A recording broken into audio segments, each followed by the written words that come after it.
നമസ്കാരം. കേരളത്തിലെ ഒരു പ്രധാന ചർച്ച ഇപ്പോൾ നടന്നുകൊണ്ടിരിക്കുകയാണല്ലോ. ആ ചർച്ച എന്ന് പറയുന്നത് പാകിസ്ഥാന് വേണ്ടി ചാരപ്രവർത്തനം നടത്തിയ ഒരു വനിതയെ കേരളത്തിൻ്റെ ടൂറിസം വകുപ്പിൻ്റെ പ്രമോഷന് വേണ്ടി സർക്കാർ ചെലവിൽ ലക്ഷക്കണക്കിന് രൂപ ചെലവഴിച്ച് ഇവിടെ കൊണ്ടു നടന്ന് ആഘോഷിച്ചു എന്നുള്ളതാണ്. എന്നിട്ടിപ്പോൾ വകുപ്പ് മന്ത്രി പറയുന്നത്, കമ്മ്യൂണിസ്റ്റ് മന്ത്രി പറയുന്നത് അവർ ചാരവനിതയായിരുന്നു എന്ന് ഞങ്ങൾക്കറിയില്ല. ഞങ്ങൾ വളരെ നിഷ്കളങ്കമായി ധാരാളം വ്ളോഗർമാരെ ഇങ്ങനെ ടൂറിസം പ്രൊമോഷന് വേണ്ടി കൊണ്ടുവന്നിരുന്നു. പക്ഷേ അങ്ങനെ കൊണ്ടുവന്ന ഈ ഒരാള് ചാരപ്രവർത്തനം നടത്തുന്ന ആളാണെന്ന് ഞങ്ങൾക്കറിയില്ലായിരുന്നു. എന്തൊരു നിഷ്കളങ്കമായ ഒരു വാദമാണ് മന്ത്രി നിർവഹിച്ചത്. ഒരു കമ്മ്യൂണിസ്റ്റുകാരോളം നിഷ്കളങ്കർ ലോകത്തിൽ മറ്റാരെങ്കിലും ഉണ്ടോ? ഒരാളെ സർക്കാർ കാര്യത്തിൻ്റെ പ്രത്യേകിച്ച് ഔദ്യോഗിക ഒരു പരിപാടിയിൽ കേവലം വന്ന് ഒരു സ്വീകരണം നൽകി വിടുന്നത് മാത്രമല്ലല്ലോ, സർക്കാർ പരിപാടിക്ക് വേണ്ടി പ്രമോഷൻ നടത്താൻ വേണ്ടിയിട്ട് ദിവസങ്ങളോളം വാടക കൊടുത്ത്, എന്ന് വെച്ചാൽ അവർക്ക് കൂലി കൊടുത്ത് ലക്ഷക്കണക്കിന് രൂപ അവർക്ക് കൊടുത്ത് ലക്ഷക്കണക്കിന് രൂപ അവരുടെ താമസത്തിനും ഭക്ഷണത്തിനും ചെലവഴിച്ച് സർക്കാരിൻ്റെ എല്ലാ സംവിധാനങ്ങളും ഉപയോഗിച്ച് അവരെ കൊണ്ടു നടന്ന് ആഘോഷിച്ച് അവര് ഇപ്പോൾ ഒരു രാജ്യവിരുദ്ധ പ്രവർത്തനം നടത്തുന്ന സ്ത്രീയാണ് എന്നറിഞ്ഞപ്പോൾ ഇപ്പോൾ കൈമലർത്തുകയാണ് ഒരു സംസ്ഥാന മന്ത്രി. അങ്ങനെ ഒന്നും അറിയാത്ത, ആരെയും അറിയാത്ത ആൾക്കാർ, ഇവരാരാണ്, എന്താണ്, എവിടുന്നുള്ളവരാണ്, ഇവരുടെ ബാക്ക്ഗ്രൗണ്ട് ഒന്നും അറിയാതെ, ഇവരുടെ വെയർഔട്ട്സ് ഒന്നും അറിയാതെ ഒരാളെ ക്ഷണിച്ചു കൊണ്ടുവന്ന് ആഘോഷിക്കുന്നതാണ് ഒരു സർക്കാരിൻ്റെ. പിന്നെ ഇവർക്ക് എന്തിനാണ് പോലീസ് സംവിധാനം? ഇവർക്ക് എന്തിനാണ് ഇന്റലിജൻസ് വിഭാഗം? എന്തിനാണ്? ഒരു സർക്കാരിൻ്റെ അധികാരം മുഴുവൻ കയ്യിലുണ്ടല്ലോ. ഇതെല്ലാം കയ്യിൽ വെച്ചിട്ട് കൂടി ഇതൊന്നും അന്വേഷിക്കാതെ എവിടെയോ കിടന്ന ഒരാളെ വിളിച്ചുകൊണ്ടുവന്ന് ലക്ഷക്കണക്കിന് ദശലക്ഷക്കണക്കിന് രൂപ ചെലവഴിച്ച് അവരെ കൊണ്ടു നടന്ന് ആഘോഷിച്ച് അതിൻ്റെ പേരിൽ എത്രയോ രൂപ ഈ വകുപ്പിലുള്ള പലരും തട്ടിയെടുത്തിട്ടുണ്ടാവും എന്നുള്ളത് വേറെ കാര്യം. അങ്ങനെ തട്ടിയെടുത്ത് സർക്കാരിൻ്റെ പൈസ നഷ്ടപ്പെടുത്തും, എന്ന് വെച്ചാൽ ജനങ്ങളുടെ പൈസ സമ്പത്ത് നശിപ്പിച്ച് കളയുകയും ഒപ്പം തന്നെ രാജ്യവിരുദ്ധ പ്രവർത്തനത്തിന് വേണ്ടി നടക്കുന്ന ഒരാളെ കൂലി കൊടുത്ത് ഇവിടെ കൊണ്ടുവന്ന് കെട്ടിയെഴുന്നള്ളിച്ച് കൊണ്ടുവന്ന് ഈ കേരള സർക്കാരിൻ്റെ ഒരു പ്രമോഷൻ നടത്തേണ്ട ഗതികേട് വന്നു എങ്കിൽ, ഞാൻ ആ വകുപ്പ് മന്ത്രിയുടെ പേര് പറയാത്തത് ഒരു അറപ്പുള്ളത് കൊണ്ടാണ്. തന്നെയല്ല, കമ്മ്യൂണിസ്റ്റ് മന്ത്രിയെ സംബന്ധിച്ച് അയാൾ ഏത് പേരിൽക്കാരനായാലും എക്സ് ഓർ വൈ എന്നൊക്കെ നമ്മൾ പറയാറില്ലേ, പേരേതാണെങ്കിലും അവരുടെയൊക്കെ സ്വഭാവം ഒന്ന് തന്നെയായിരിക്കും. അതുകൊണ്ട് അത്തരം ഒരു മന്ത്രി ഇപ്പൊ ചോദിക്കുന്നത് ഞങ്ങൾക്കറിയില്ലായിരുന്നു, അവരൊരു വ്ളോഗറാണ്, ഒരു ഇൻഫ്ലുവൻസറാണ്, ഞങ്ങൾ നിഷ്കളങ്കമായി അവരെ ക്ഷണിച്ചതാണെന്ന്. കമ്മ്യൂണിസ്റ്റുകാരോളം നിഷ്കളങ്കർ ലോകത്തിൽ മറ്റാരെങ്കിലും ഉണ്ടോ? ഈ വകുപ്പ് മന്ത്രി പറയുന്നത് കേട്ടാൽ ഇത്രയും ശുദ്ധ പാവങ്ങള്, ശുദ്ധ വിഡ്ഢികൾ എന്ന് വേണമെങ്കിലും പറയാം, ശുദ്ധ പാവങ്ങൾ ഇങ്ങനെ ലോകത്ത് മറ്റാരും ഇല്ല എന്ന മട്ടിലാണ്. അത്ര നിഷ്കളങ്കരൊന്നും അല്ല കമ്മ്യൂണിസ്റ്റുകാർ. കാരണം അവർ ഇതിനു മുൻപും ഇതുപോലത്തെ കാര്യങ്ങൾ, ഇത്തരം പണികൾ ചെയ്യുന്ന രാജ്യവിരുദ്ധരെ കൊണ്ടു നടന്ന് ആഘോഷിക്കുക, ദേശീയ വിരുദ്ധരെ ആഘോഷിക്കുക, ഇത്തരം കാര്യങ്ങൾ കേരളത്തിൽ നടത്തുന്നത് രണ്ടു കൂട്ടരാണ്. ഒന്ന് കമ്മ്യൂണിസ്റ്റുകാരും, രണ്ട് വർഗീയവാദികൾ, തീവ്രവാദികളും.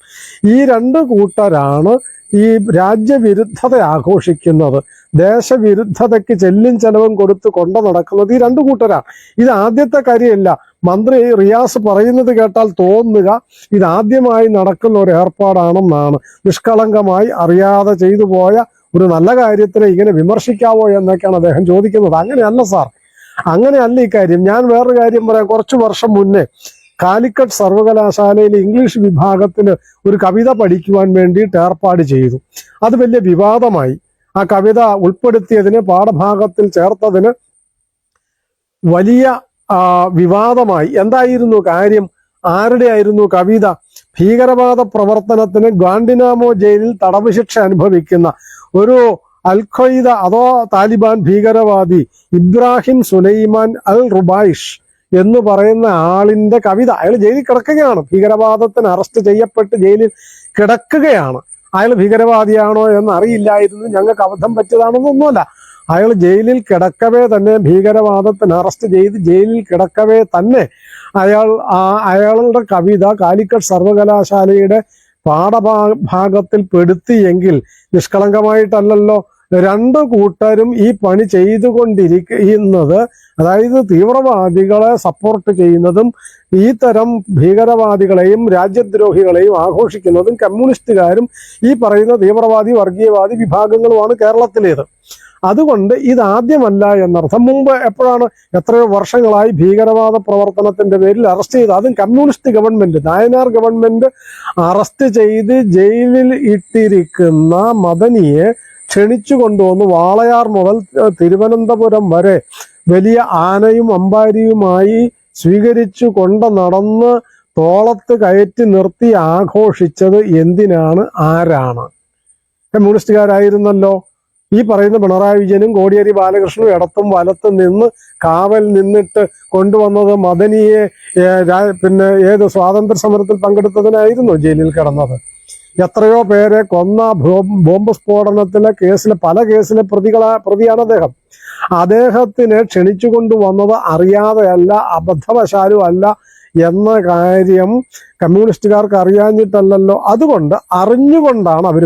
ഇന്നിപ്പം പിന്നെ MA ബേബി ഒരു പ്രഖ്യാപനം നടത്തിയിട്ടുണ്ടല്ലോ, ഗാസയ്ക്ക് വേണ്ടി മൗനവ്രതം ആചരിക്കുമെന്നാണ് പറയുന്നത്. മൊബൈലും മറ്റെല്ലാ കാര്യങ്ങളും ഓഫ് ചെയ്ത് അരമണിക്കൂർ ഐക്യദാർഢ്യം. പഹൽഗാമില് ഭീകരവാദികൾ നമ്മുടെ സഹോദരങ്ങളെ, ഭാരതത്തിന്റെ മക്കളെ മതം നോക്കി അവരുടെ ശരീര പരിശോധന നടത്തി ഇവർ മതവിശ്വാസിയല്ല, ഇസ്ലാം മതവിശ്വാസിയല്ല എന്ന് ഉറപ്പുവരുത്തിയിട്ട് വെടിവെച്ച് കൊന്ന വേളയിൽ, ആ ക്രൂരമായ ആക്രമണം അനേകം പേരെ കൊന്ന ആ വേളയിൽ ഒരു മൗനവ്രതം ആചരിക്കാത്ത, അല്ലെങ്കിൽ ഒരു ഐക്യദാർഢ്യം പ്രഖ്യാപിക്കാത്ത CPM-ന്റെ അഖിലേന്ത്യാ സെക്രട്ടറിയും കമ്മ്യൂണിസ്റ്റ് പാർട്ടിയും എന്തുകൊണ്ടാണ് ഇപ്പോൾ ഗാസയ്ക്ക് വേണ്ടി നിലവിളിക്കുന്നത്? ഗാസയ്ക്ക് വേണ്ടി അവർ കരയാം, പക്ഷെ അവരെന്തുകൊണ്ട് സ്വന്തം നാട്ടിലെ ആൾക്കാർക്ക് വേണ്ടി കരഞ്ഞില്ല? അവരെന്തുകൊണ്ട് സ്വന്തം നാട്ടിലെ ആൾക്കാർക്ക് ഐക്യദാർഢ്യം പ്രഖ്യാപിച്ചില്ല? അവരപ്പോൾ ഭീകരവാദികളുടെ കൂടെയായിരുന്നു, പാകിസ്ഥാൻ ഭീകരവാദികളുടെ കൂടെയായിരുന്നു. അതിൻ്റെ അർത്ഥം കമ്മ്യൂണിസ്റ്റ് പാർട്ടി എല്ലാ കാലത്തും രാജ്യദ്രോഹികളോടൊപ്പമാണ്.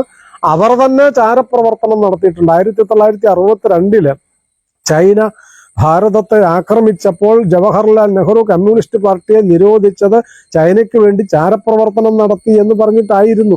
ചൈനീസ് ചാരന്മാരാണ് കേരളത്തിലെ കമ്മ്യൂണിസ്റ്റുകാർ, ഭാരതത്തിലുണ്ടായിരുന്ന കമ്മ്യൂണിസ്റ്റുകാരും ഒക്കെ. അപ്പൊ ഇവർക്ക് ചാരപ്പണി പണ്ടേ, രാജ്യദ്രോഹം പ്രവർത്തനം പണ്ടേ ഉള്ളതാണ് എന്നർത്ഥം. അവർ ചൈനയ്ക്ക് വേണ്ടി ചാരപ്പണി നടത്തിയിട്ടുണ്ട്, അവർ പാകിസ്ഥാന് വേണ്ടി ചാരപ്പണി നടത്തിയിട്ടുണ്ട്, അവർ സോവിയറ്റ് യൂണിയന് വേണ്ടി ചാരപ്പണി നടത്തിയിട്ടുണ്ട്. ഇപ്പോൾ സോവിയറ്റ് യൂണിയൻ ഒന്നും ഇല്ലാത്തത് കൊണ്ട് ആ പണി ചെയ്യാൻ പറ്റുന്നില്ല എന്നും മാത്രം. അപ്പൊ പാകിസ്ഥാന് വേണ്ടി ചാരപ്പണി നടത്തുന്നവരെ നടന്ന് ആഘോഷിക്കുകയാണ് പിന്നെ ചെയ്യാവുന്ന കാര്യം. ഈ പറഞ്ഞ പ്രവൃത്തി ചെയ്യുന്ന കമ്മ്യൂണിസ്റ്റുകാര് വിശ്വസിച്ചുകൊണ്ട് ഈ നാട്ടിൽ ആൾക്കാർ, സാധാരണ ജനങ്ങൾ ആരെങ്കിലും ഉണ്ടെങ്കിൽ, അല്പമെങ്കിലും സ്വബോധം നഷ്ടപ്പെടാത്തവർ കമ്മ്യൂണിസ്റ്റ് പാർട്ടിക്ക് പിന്തുണ കൊടുക്കുന്നുണ്ടെങ്കിൽ ഓർക്കുക, നിങ്ങളും ഈ രാജ്യദ്രോഹത്തിനൊപ്പമാണ്. നിങ്ങൾ ഈ രാജ്യദ്രോഹികൾക്കാണ് പിന്തുണ കൊടുക്കുന്നത്, നിങ്ങൾ ഈ ദേശീയ വിരുദ്ധർക്കാണ് പിന്തുണ കൊടുക്കുന്നത്, നിങ്ങൾ ഭാരതത്തെ ആക്രമിച്ച ഭീകരവാദികൾക്കാണ് പിന്തുണ കൊടുക്കുന്നത് കമ്മ്യൂണിസ്റ്റുകാരോടൊപ്പം എന്ന ചരിത്രം നിങ്ങൾ തിരിച്ചറിയണം.